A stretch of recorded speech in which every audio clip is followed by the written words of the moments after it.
Hi, welcome to Healthy Coaching, Nutrition Made Simple. It's Dr. Sherry here, and I want to take just a minute to tell you about one of my favorite food panels to run.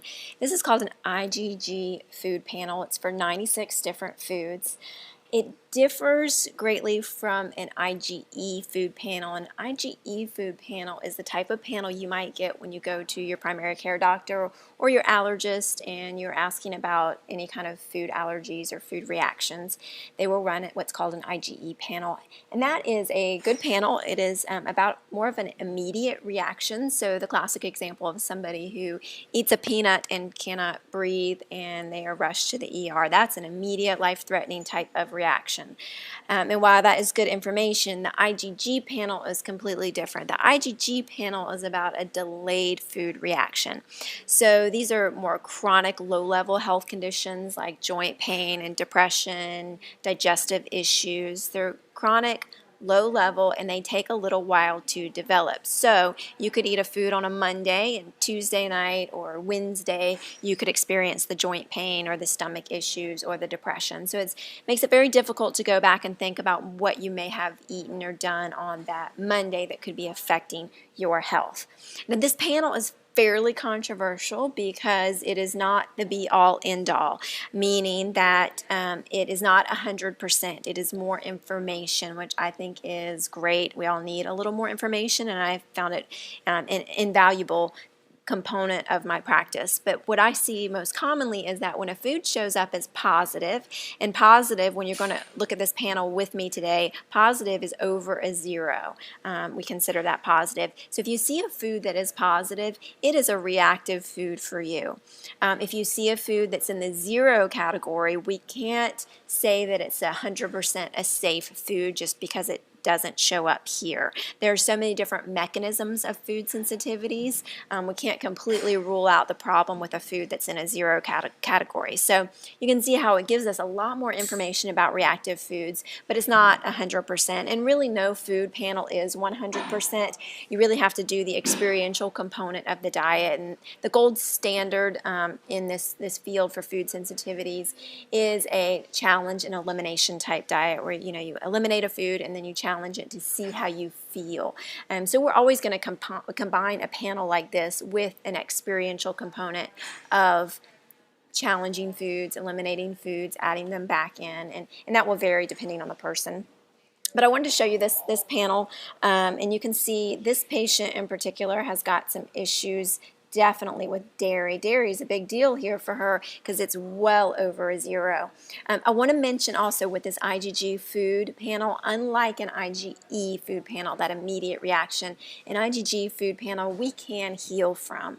So this is not a lifelong reaction. It's more about the body being overburdened by a food. It's about the system not being able to handle the food. So once you work on the body itself and possibly eliminating these foods for a time period, most people can reintroduce these foods. So that can be very it's good information to know when you're looking at a panel like this, because people get really concerned about some of their favorite foods, and if they show up, never being able to have them again, and that's not the piece here. So this is 96 foods. It is done via a blood spot. It can be done in office, or the kit can actually be mailed to you, and if you're okay with pricking your own finger, you can prick your own finger at home and send it to the lab, and then I get the results. So you see this patient's highly reactive to dairy.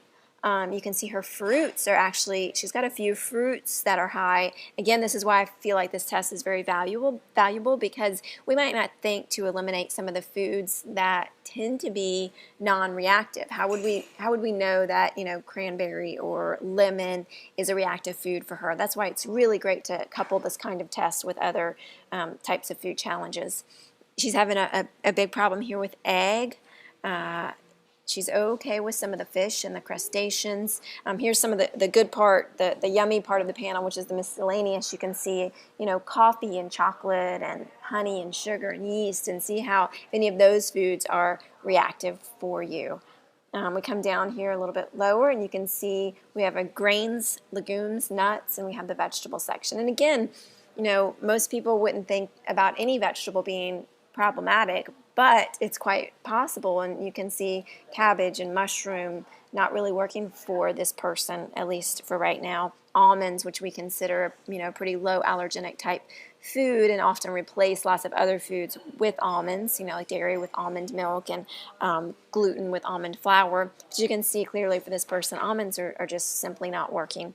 We really don't want to see any foods over a 0. Foods should not be interacting with the immune system, in my opinion. I think that when you see a lot of foods, like this patient has quite a few foods that are over a 0, you have to step back a minute and say, why are all these foods crossing over in the gut? Why is the gut permeable enough that these foods are reacting with the immune system? And really that should not happen, and you've got to go back and look at digestive function, and that's where true healing happens, when you can find the cause. And when you look at a panel like this, you can clearly see some of the causative issues might not be just about the foods, but it's about how she is processing the foods, breaking down the foods, because clearly too many foods are showing up as reactive for her.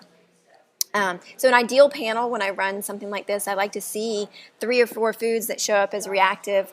All the other ones are 0, and we can eliminate those foods for a period of time, and the person gets better and it becomes symptom-free. And then we can challenge those foods again down the road and see how somebody reacts. Clearly, this is not the perfect panel in that she has way too many foods that we need to deal with. So we have to look a little bit deeper with this particular patient. But I think this is a valuable panel, and I hope you agree with me and have learned a little bit today. Let me know if you have any questions.